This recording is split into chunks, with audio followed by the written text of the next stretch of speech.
মদ্যপান স্বাস্থ্যের পক্ষে ক্ষতিকর। নমস্কার, আমি শ্যামল। আমাদের ভয়ানক প্রবেশদ্বারে আপনাকে স্বাগতম।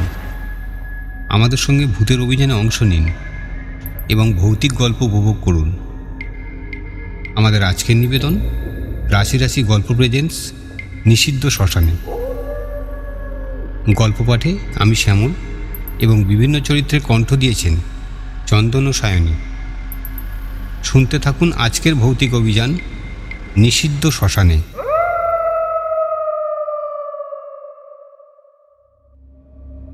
প্রত্যন্ত এক গ্রামের মাঝে জলাজমির মাঝখানে একটি প্রাচীন শ্মশান ছিল। কোনো এককালে আশেপাশের গ্রামের বাচ্চারা মারা গেলে তাদেরকে ওই শ্মশানে সমাধি দেওয়া হতো। এমনকি গরু বাছুর মারা গেলেও তাদেরকে ওই একইভাবে শ্মশানে সমাধি দেওয়া হতো।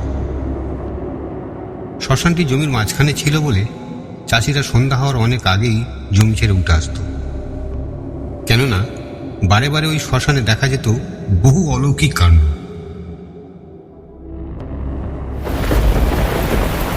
সময়টি ছিল বর্ষাকাল। সমস্ত দিকেই তখন ধান জমি হাঁটু জলে ভরা। গ্রামের চাষিরা জমিতে চাষের কাজ শুরু করে দিয়েছে। মাঝে মধ্যেই আকাশ মেঘলা করে ঝমঝমিয়ে বৃষ্টি পড়ছে। দুপুরবেলায় আকাশের অবস্থা ঘন কালো হয়ে এসেছে, যেন মনে হচ্ছে সন্ধ্যা ঘনিয়ে এসেছে। চাষিরা একে অপরকে হাঁক দিয়ে বলে উঠল, ওই নিখিল, কত বাকি রে? আরে সন্ধ্যা হয়ে এলো যে, বাড়ি ফিরতে হবে না? আজ মনে হয় আকাশ আর থামবে না। বিনয় কাকার সাথে সাথে সুরজও বলে উঠল, ঠিকই বলেছ খুড়ো, এই বৃষ্টিতে ভিজলে নিউমোনিয়া না হয়ে যায়। যা হাওয়া বইছে, আমার তো কাঁপুনি দিচ্ছে। এই কথা শুনে খুড়ো বলে উঠলেন, ঠান্ডায় কাঁপুনি দিচ্ছে নাকি ভূতের ভয়ে? এই তো নয় খুড়ো, তোমার মুদ্রা দোষ খুব খারাপ। এতক্ষণ পর্যন্ত সব ঠিকঠাকই ছিল, তুমি ভূতের কথাটা মুখে আনলে কেন?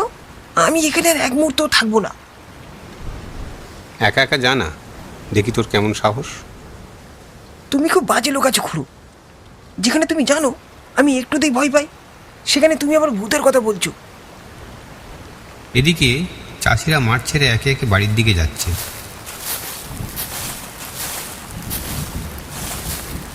সমস্ত জমি ক্রমশ ফাঁকা হতে লাগলো। বিনয় খুড়ো মাথা নিচু করে রুয়েই চলেছে।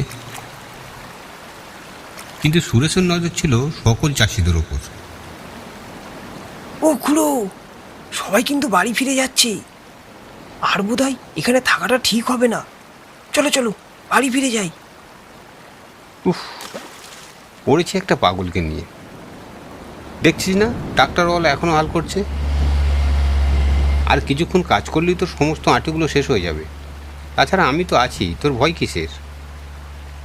না গো খুড়ো, আমার মোটেই ভালো ঠেকছে না। তোমার সঙ্গে থাকলে একটা কথা তো নিশ্চিত মরতে আমাকে হবেই, হয় ভূতের কবলে, না হয় নিউমোনিয়ায়।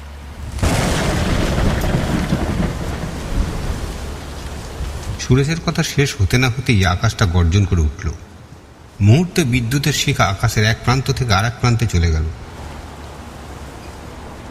ক্ষণিকের জন্য সেই দৃশ্যটা আলোকিত হলেও পরক্ষণেই আবার ঘুটঘুটে অন্ধকার নেমে এলো। এবার বিনয় খুড়ো নিজেই সুরেশকে বলে উঠল, ওরে, আমারও তাই মনে হচ্ছে। চল চল, যা হয়েছে থাকবে, কাল সকালে আবার দেখা যাবে। এদের দুজনকে মাঠ থেকে উঠে আসতে দেখে ফরিদ ট্রাক্টর থামিয়ে বলে উঠল, ও খুড়ো, খুড়ো, চলে যাচ্ছ নাকি? আরে একে একে সবাই তো চলে গেছে, এই তোমার সাহসেই তো এতক্ষণ ছিলাম, আর আমাকে না বলেই তুমি চলে যাচ্ছ। ভাবলাম তোমরা আছো, কয়েকটা জমি হাল দিয়ে নি। যা মনে হচ্ছে 2-3 দিন আগে এ বৃষ্টি আর থামবে না। এতগুলো জমি আমি একা আর কখন হাল দেবো বলো তো? আর হাল দিতে হবে না, চল বাড়ি চল। আচ্ছা ঠিক আছে, চলো, যা হয়েছে থাক, কালকে আবার দেখা যাবে। এ আল্লাহ, রেহেম করো মালিক। এই বলে তারা তিনজনেই যে যার বাড়ি ফিরে গেল। পরদিন চাষিরা রোজকার মতো জমিতে কাজ করতে লাগলো। ফরিদও তার ট্রাক্টরটি নিয়ে হাল করতে শুরু করে দিল। সবাই প্রায় হেসে খেলেই কাজ করছিল। হঠাৎ আবারও আকাশ ঘনিয়ে এলো, ঠিক গতকালের মতো। ভিজতে না হয় তাই বৃষ্টি শুরু হওয়ার আগেই বহু চাষিরা মাঠ থেকে উঠে বাড়ি চলে গেল। ফরিদ বেচারা আর কি করে, তাকে তো হাল করতেই হবে। যত দিন যাচ্ছে বর্ষাও বাড়ছে, তাকে যে সমস্ত জমিগুলি হাল করে দিতে হবে, তাই সে একাই হাল করতে লাগলো। এদিকে দুপুর পার হয়ে গেল, কিন্তু ফরিদের ভাই রহিম এখনো তো খাবার নিয়ে এলো না। এই চিন্তা করতে করতে ফরিদ তার ভাইয়ের আসার অপেক্ষা করছিল। হঠাৎ তার চোখে পড়ল তার ভাইয়ের মতো দেখতে কে যেন একজন শ্মশানের পাশ দিয়ে বয়ে যাওয়া খালটিতে কি যেন খুঁজছে। মেঘলা আকাশের জন্য স্পষ্ট বোঝা যাচ্ছে না যে কে ওটা। ফরিদ আওয়াজ দিল, কে রে, রহিম? কোনো উত্তর পেল না ফরিদ। সে আবারও চেঁচিয়ে উঠে জিজ্ঞেস করল, রহিম নাকি রে? এবারও সে কোনো উত্তর পেল না। ফরিদ ভাবল, নিশ্চয়ই ওটা অন্য কেউই হবে। রহিম হলে ঠিকই সাড়া দিত। এদিকে ছেলেটির কোনো সাড়া না পেয়ে ফরিদ তার ট্রাক্টরটি থামিয়ে ছেলেটির দিকে অগ্রসর হলো। সে যতই ছেলেটির কাছে এগিয়ে যাচ্ছে ততই তার মনে হতে লাগলো, এ তো আমার ভাই রহিমই মনে হচ্ছে। কাছে এসে ফরিদ দেখল যে সত্যিই রহিম। হ্যাঁ রে রহিম, আমি যে তোকে এত করে ডাকছি তুই সাড়া দিসনি কেন? দাদা, দাদা দেখো না, একটু আগেই দেখলাম একটা বাচ্চা ছেলে জলে ডুবছে আর উঠছেই, কিন্তু নিমেষের মধ্যে কোথায় যে উদা হয়ে গেল বুঝে উঠতে পারছি না। কার ছেলে কে জানে। এদের বাবা মাও হয়েছে তেমনি, নিজেরা তো বাড়ি চলে গেছে, কিন্তু বাচ্চাটার কথা আর মনে নেই। তুমিও নেমে এসো, দুজনেই বাচ্চাটিকে খুঁজি। ফরিদের আর কিচ্ছু বুঝতে বাকি রইল না। তুই এখানে কখন এসেছিস? তোকে যে খাবার আনতে বলেছিলাম এনেছিস? হ্যাঁ, তা প্রায় আধ ঘন্টা হয়ে গেছে। আর খুঁজতে হবে না, চল বাড়ি চল। তুমি কি গো দাদা, এই অবস্থায় বাচ্চাটিকে ফেলে রেখে যায় কি করে? তোকে না বলছি বাড়ি চল, তুই কি ভুলে গেছিস এটা শ্মশান? পরদিন সকালে রহিমের হঠাৎ জ্বর ওঠে। বাড়ির লোকেরা ভাবল বৃষ্টিতে ভিজেই বোধহয় এমনটা হয়েছে। রহিমের জ্বরটা এতটাই সাংঘাতিক ছিল যে তাকে হাসপাতালে ভর্তি করতে হয়। পরের দিন ডাক্তারবাবু জানান যে রহিম মারা গেছে। কী কারণে রহিমের মৃত্যু হলো সেটা বুঝতে আর কারো বাকি রইল না।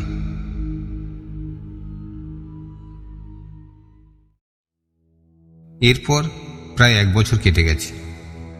গ্রামের মানুষ রহিমের কথা প্রায় ভুলেই গেছে। ওই গ্রামেই ভুবন নামে একটা জেলে থাকত। মাছ ধরা ছিল তার নেশা। সে এদিকে ওদিকে মাছ ধরে বেড়াতো। তার মনে ভয় ডর কিছুই ছিল না। দিনে হোক বা রাতে সে মাছ ধরতেই ব্যস্ত থাকত। সময়টা ছিল বর্ষাকাল। একটি জ্যোৎস্না রাতে ভুবন মাছ ধরতে গেল ওই শ্মশানের কাছে। ছোট বড় করে তার কাছে প্রায় 20টি ছিপ ছিল। প্রায়শই সে রাতে মাছ ধরত, তাই একটি হারিকেন ও একটি লাঠি তার কাছে সর্বদাই থাকত। শুধু তাই নয়, তার মদ্যপানের নেশাও ছিল, তাই সঙ্গে তার কাছে 2-4টি মদের বোতলও থাকত। রাত তখন প্রায় 8টা। ভুবন শ্মশানের পাশ দিয়ে বয়ে যাওয়া খালটিতে তার সমস্ত ছিপে চার লাগিয়ে চারিদিকে ছড়িয়ে দিয়েছে এবং সমস্ত কঞ্চির তৈরি ছিপগুলি মাছ পড়লে যাতে হারিয়ে না যায় তাই সে খালের পাতায় পাতায় পুঁতে দিল। তারপর সে হারিকেনের পাশে চুপটি করে বসে রইল। ভুবন সাহসী হলেও কোনো শ্মশানের পাশে একা একা সময় কাটানো কারোর পক্ষে কখনোই সহজ নয়, তাও আবার রাতে। সঙ্গী বলতে তার ওই একটি হারিকেন ও লাঠিটি, এবং তার চেয়েও বড় সঙ্গী হল ঝোলায় থাকা মদের বোতলগুলি। তাই সে বিন্দুমাত্র দেরি না করে একটু একটু করে নেশা করতে শুরু করে দিল।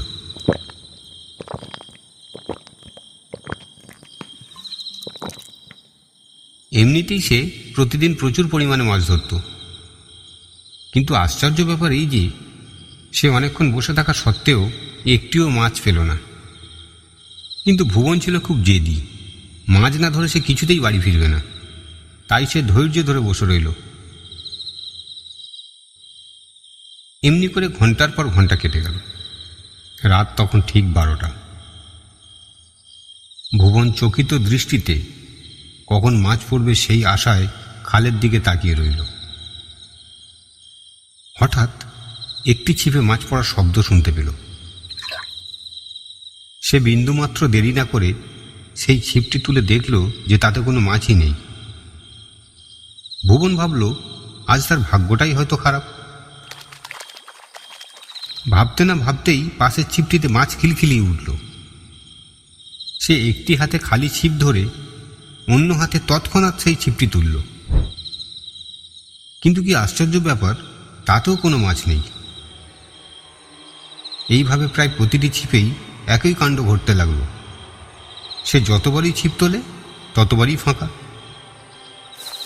বিরক্ত হয়ে সে আবার হারিকেনের কাছে গিয়ে বসে পড়ল।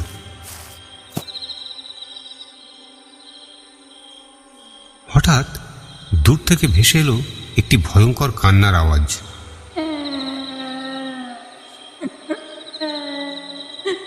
ভুবন এতটাই সাহসী ছিল যে ওসব কোনো ব্যাপারই নয় তার কাছে। সুস্থ অবস্থায় থাকলে হয়তো সে কিছুটা হলেও বুঝতে পারত, কিন্তু সে তো তখন নেশাগ্রস্ত। পরক্ষণেই তার চোখে পড়ল একটি ফোনাধারী বিষধর সাপ তার হারিকেনটাকে জড়িয়ে তার দিকে ফোনা তুলে তাকিয়ে আছে। ক্ষণিকেই তার সারা শরীরের লোম খাড়া হয়ে উঠল। সে একবার ভাবল তার কাছে থাকা লাঠিটা দিয়ে সাপটিকে মেরে ফেলবে, কিন্তু আবারও ভাবল সাপ মারতে গিয়ে যদি হারিকেনটাই ভেঙে যায়। এই আশঙ্কা করে সে লাঠির সাহায্যে সাপটিকে তাড়ানোর চেষ্টা করতে লাগল।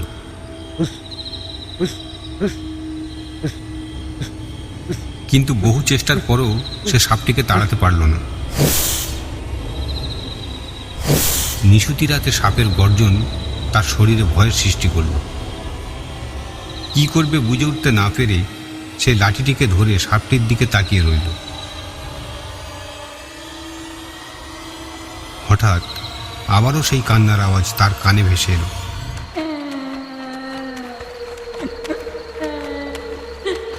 এবার শুধু কান্না নয়, কেউ যেন জলে ডুবে যাচ্ছে বলে তার মনে হল। ঘাড় ঘুরিয়ে সে অন্যদিকে তাকাতেই সাপটি কোথাও উধাও হয়ে গেল। এসব কি ঘটছে তার সাথে, সে কিছুই বুঝে উঠতে পারল না। কাল বিলম্ব না করে সে ছুটতে গেল বাচ্চাটিকে বাঁচাতে।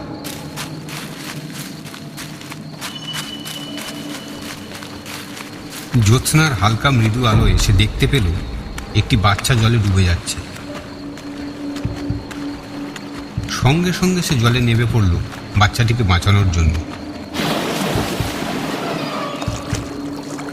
সে জলের চারিদিকে খুঁজতে লাগল, কিন্তু এ কি, বাচ্চাটি কোথায় গেল? আশ্চর্য ব্যাপার এই যে খালে কখনো এক কোমরেরও বেশি জল থাকতো না, সেখানে সে থই পাচ্ছে না।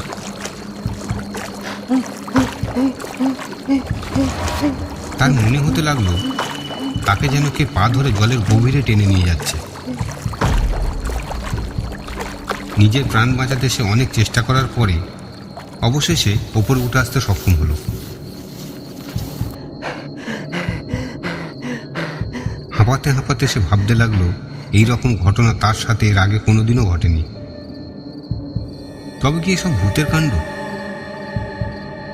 ভাবতে না ভাবতে কি যেন একটা গড়ি এসে তার পায়ে ঠেকল। সে পায়ের দিকে তাকিয়ে দেখল একটি মরা মানুষের মাথার খুলি। ভয়ে আঁতকে উঠল সে।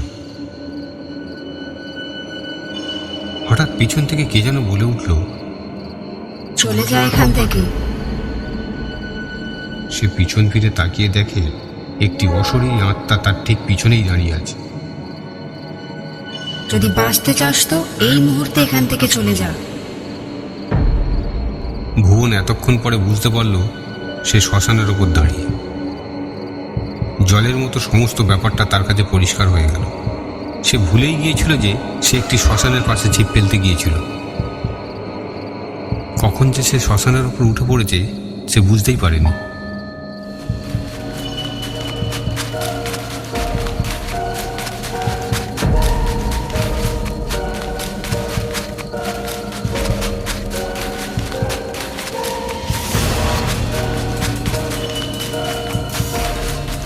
প্রাণ হাতে করে নিয়ে যেন ভুবন এক ছুট্টে বাড়ি পালিয়ে গেল।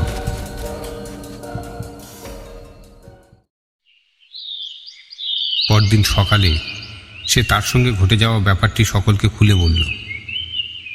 পরিবারের সবাই আর কোনোদিন যাতে সে রাত্রিবেলা মাছ ধরতে না যায় সেই জন্য নিষেধ করল। তারপর থেকে ভুবন রাতে তো দূরের কথা, দিনেও কোনোদিন মাছ ধরতে যেত না। তারপর থেকে সে মাছ ধরাই ছেড়ে দিল। গল্পটি আপনাদের কেমন লাগলো অবশ্যই কমেন্ট করে জানাতে ভুলবেন না। ফিরে আসছি আবারও কোনো নতুন ভৌতিক কাহিনী নিয়ে। ততক্ষণ সবাই ভালো থাকুন, সুস্থ থাকুন। ধন্যবাদ।